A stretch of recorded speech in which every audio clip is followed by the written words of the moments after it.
Right, so I made this granny square bag a few weeks ago now, and I've had lots of compliments on it and people asking me where I got the pattern, and I didn't, because it's literally just 5 granny squares joined together, 4 around the sides and 1 on the bottom, and then just some double crochet around the top to make the strap. So it's honestly the easiest thing in the world.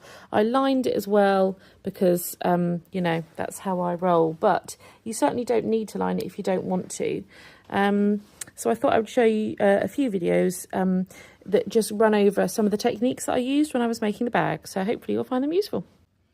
Okay, so if you also want to make yourself a granny square bag, there are a few things you're going to want to do. First things first, the right kind of yarn. You're going to want to use a cotton. This Scipius Cotona is a mercerized cotton, which means that cotton fibres have been treated.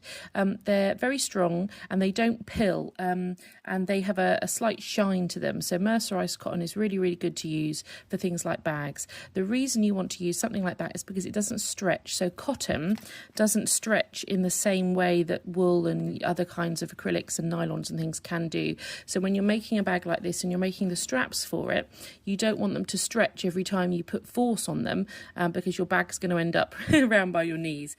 So you're going to want to use something that doesn't stretch, like something like this Scipius Cotona, a mercerized cotton. And then you want to use a smaller than normal hook. So this is a 3mm hook.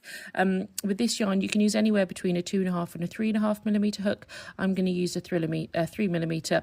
I might even use a 2.5. But you want your stitches to be quite dense. The denser and tighter they are, the stronger your bag is going to be, and again, it's not going to stretch out quite so much.